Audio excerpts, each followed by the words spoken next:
Hello friends, welcome you all. आज मैं आपके लिए जो वीडियो लेकर आ रहा हूँ, देखिए बात करेंगे एक फार्मा स्टॉक, एक मेडिसिन वाले स्टॉक की। एंटी कैंसर, जैसा कि आपको पता है इंडिया के अंदर क्या ग्लोबल लेवल के पे कैंसर के बहुत सारे केसेस बढ़ते जा रहे हैं और ये एंटी कैंसर वाली मेडिसिन के ऊपर काम करता है। तो चलिए इस ग्रोथ शेयर को देखते हैं। लॉन्ग टर्म इन्वेस्टमेंट की जब भी बात आती है तो मतलब बड़े टाइम फ्रेम्स की बात आती है।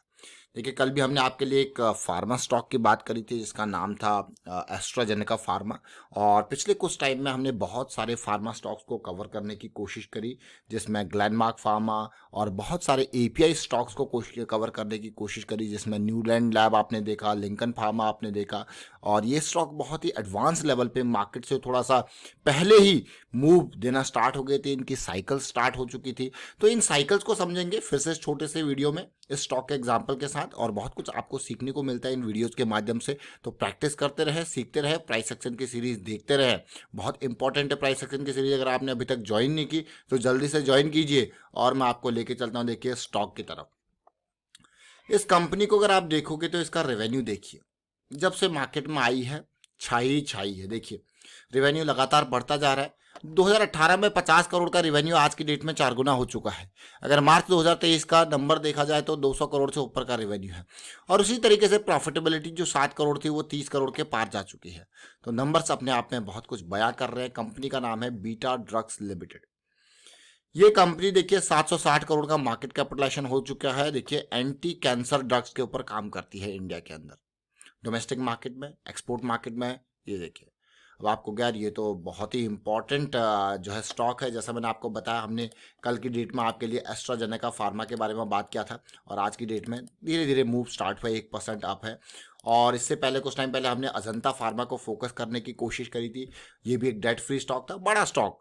उससे पहले आपने देखा होगा ग्लेनमार्क फार्मा, न्यूलैंड लैब, बहुत सारे स्टॉक्स हमने कवर करने की कोशिश करी। अगर अजंता फार्मा की बात करते हैं, देखिए बीटा ड्रग के ऊपर आएंगे। अजंता फार्मा, जैसे मैंने आपको कहा कि हम साइकिल्स के ऊपर फोकस करते हैं। 200 SMA पे बेस बनाने वाला कोई भी स्टॉक वीकली चार्ट पे उसको रडार में रखना। और अजंता फार्मा जब रडार में आया था उसका कारण पता क्या था? उसका कारण था ये कंसोलिडेशन। जैसे ये कंसोलिडेशन देखने को मिला, इससे पहले ही, बल्कि मैं कहूँगा कि ये जो साइकिल स्टार्ट होने से पहले ये स्टॉक रडार में आया था, एंटीसिपेशन कि साइकिल स्टार्ट होने वाली है। अब आपको क्या हुआ, ये तो कितनी अच्छी बात है। और साइकिल स्टार्ट कितना लंबा टाइम पेशेंस रहा देखिए। उसके बाद पिछले 2 दिनों के अंदर इसने अपने पहले टारगेट को ध्वस्त कर दिया। पहला टारगेट कौन सा था? ये लिक्विडिटी जोन। सेकंड टारगेट कौन सा है? ये लिक्विडिटी जोन। फिर आगे की कहानी चलती रहेगी। तो चलिए सबसे पहले अजंता फार्मा के उस स्टॉक को जरा देखिए। ये देखिए बहुत ही बेहतरीन एग्जाम्पल के साथ एक और फार्मा शेयर की हमने यहाँ पे बात करी थी। अगर इस वीडियो को आप देखोगे तो आपको बैकलिंक्स मिल जाएंगे, जिसमें आप देख सकते हो ग्लेनमार्क फार्मा, न्यूलैंड लैब, उनके बारे में देख सकते हो। ये देखिए 1290 के अराउंड का प्राइस है। और उम्मीद थी ये भाई जल्दी से जल्दी इन टारगेट्स की तरफ जाए। और एक और फार्मा शेयर, एक और pharma player, stock to watch, देख सकते हो आप।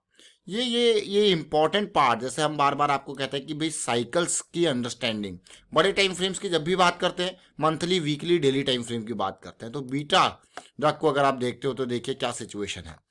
एक पॉजिटिव सिचुएशन की हम बात करेंगे और वो सिचुएशन आप देख रहे हो। वीकली चार्ट हमारे पास है और वीकली चार्ट में बहुत ही बेहतरीन मोमेंटम बॉक्स इस बीटा ड्रग्स कंपनी में देख रहे हो। तो ये बहुत इंपॉर्टेंट, देखिए इस तरीके से जब मोमेंटम बॉक्स हमारे सामने जब भी होता है, एक पॉजिटिव सिचुएशन उसको कहा जाता है और एक लो रिस्क की अपॉर्चुनिटी तैयार होती है। मान लो मैं अभी स्टॉक को देख रहा हूँ यहाँ पे 792 के रेंज में और मेरे पास डीप स्टॉप लॉस 660 के अराउंड का अवेलेबल है। यानी कि अगर मैं स्टॉक में एंट्री करता हूँ तो मेरा रिस्क मुझे पता है। समझ रहे हो? मान लो 692 का 792 का मैं कहूँगा, इसको यहीं पे देख लीजिए। और वीकली का चार्ट है तो डीप स्टॉप लॉस आपको गैर वाह।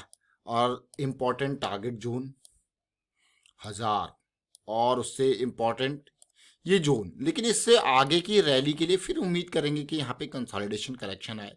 जैसे कि ये कैंसर वाला स्टॉक है तो इससे पहले की रैली भी आप देख सकते हो कि 120 के लेवल से 1000 के लेवल तक गई थी। 120 का लेवल है ये, और वहां से 1000 के लेवल तक 10 गुना। फिर एक बेहतरीन करेक्शन आपके सामने आती है और वो करेक्शन आप देख पाते हो। देखिए ये करेक्शन को देखिए और उसके बाद इसका रेजोल्यूशन देखिए, बहुत ही इंपॉर्टेंट। तो ये जो स्टॉक है वो क्यों इंपॉर्टेंट हो जाता है वो आपने देखा। तो यहीं तक सीमित नहीं रहेंगे, थोड़ा और छोटे टाइम फ्रेम पे जाने की कोशिश करेंगे। मंथली चार्ट पे तो आप देख रहे हो बहुत ही बेहतरीन सिचुएशन बना रहा है। डेली पे देखेंगे क्या पॉजिटिव साइकिल यानी कि बुलिश साइकिल स्टार्ट हुई है। पिछली बुलिश साइकिल स्टॉक को 80 के लेवल से 1000 के लेवल तक लेके गई थी, लेकिन इस बार आप देख सकते हो यहाँ पे क्लियरली कि डेली पे भी एक बुलिश साइकिल आपको देखने को मिल रही है 200 एसएमई की। इसी साइकिल का ही हम इंतजार करते हैं, इसी साइकिल को ही बार बार आपके सामने कहा जाता है। ये साइकिल को देखिए, कब ये साइकिल स्टार्ट हो रही है। देखिए आपके मैं कहूँगा टाइम के हिसाब से, आपका टाइम मतलब जब आप किसी स्टॉक में थोड़ा लंबे टाइम तक बने रहना चाहते हो तो आपको बड़े टाइम फ्रेम्स के ऊपर बात करते हैं। हम वीकली साइकिल, डेली साइकिल के बारे में बात करते हैं। मंथली टाइम फ्रेम को हम एज अ रेफरेंस या फिर डायरेक्शन के लिए लेते हैं, उसके इम्पल्स करेक्शन को समझने की कोशिश करते हैं। और ठीक उसी तरह अगर आप छोटे टाइम फ्रेम यानी कि हफ्ता 2 हफ्ता या फिर इंट्राडे की बात करते हो तो उसी हिसाब से आपके टाइम फ्रेम से आपके साइकिल्स जो है मिनिमाइज हो जाती है। मतलब कम कम छोटी साइकिल्स का आप यूज करते हैं। जैसे इंट्राडे की अगर मैं बात करूं तो 1 मिनट की साइकिल या फिर 5 मिनट की साइकिल को आप देखोगे 200 एसएमई की, उससे ठीक कुछ दिन के लिए आप चलते हो या कुछ घंटों के लिए चलते हो तो फिर आपका 15 मिनट की साइकिल इंपॉर्टेंट हो जाती है, फिर आवरली की साइकिल इंपॉर्टेंट हो जाती है। इसी हिसाब से आपकी जो साइकिल की अंडरस्टैंडिंग है वो आपके टाइम के हिसाब से कि कितने टाइम तक आप उस ट्रेड में, उस इन्वेस्टमेंट में बना रहने चाहते हो।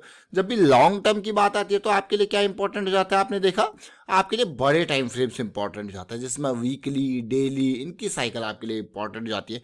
तो आप इस तरीके से रिलेट कर पाते हो और उस रिलेट करते हुए आप अपने हिसाब से अपना खुद का एक मैं कहूँगा आर्किटेक्चर बनाते हो। उस आर्किटेक्चर के हिसाब से आप चीज़ों को एग्जीक्यूट करते हो कि कहाँ पे मुझे लो रिस्क की अपॉर्चुनिटी मिल रही है। मान लो मैं यहाँ पे अजंता फार्मा में 1300 के आसपास एक्युमुलेशन कर रहा हूँ, डीप स्टॉप लॉस मेरे पास 1230 1240 का अवेलेबल है। उसके बाद आपको कह रहे वाह, उसके बाद आप देखिए 1300 और 50 से 60 पॉइंट का ये रिस्क मैनेजमेंट और आपका हो गया 1300 सीधे 1440 पहुंच गया ये तो ये दिस इज द क्रक्स कि आप किस तरीके से लो रिस्क की अपॉर्चुनिटी को मोमेंटम में आने दे रहे हो, स्टॉक को अपनी साइकिल को स्टार्ट होने दे रहे हो। हाँ, अगर वो इन बिटवीन अगर साइकिल में आपका जो स्टॉप लॉस अगर हिट भी हो जाता है कि भाई, तो फिर आपको पता है कि आपका स्टॉप लॉस हिट हुआ, आपका प्लान फेल हो गया, तो वो लो रिस्क की अपॉर्चुनिटी है तो आपको लॉस कम होगा क्योंकि वो आप देख रहे हो कि हाँ। लेकिन बिल्कुल वो जो रिस्क मैनेजमेंट की चीज़ है वो हमेशा फॉलो करनी है, हमेशा रिस्क मैनेजमेंट को फॉलो करना है सो दैट आप बड़े मैं कहूंगा लॉस को अवॉइड कर पाओ। तो हमने आज कौन से स्टॉक की बात करी, बीटा ड्रग्स की। उससे पहले देखिए अजंता फार्मा का एग्जांपल आपको दिया, एस्ट्राजेनेका कल की डेट में हमने आपके सामने रखा था। और इसी तरीके से आप और स्टॉक्स को भी देख सकते हो, समझ सकते हो। फिलहाल वाइंड अप करता हूँ इस वीडियो को और उम्मीद करता हूँ आपको बहुत कुछ सीखने को जरूर मिल रहा होगा। वीडियो अच्छा लगा तो शेयर जरूर कीजिए, लाइक कीजिए। प्राइस एक्शन सीखते रहिए, प्रैक्टिस करते रहिए, प्रैक्टिस बहुत इंपॉर्टेंट है। Thank you for watching the video.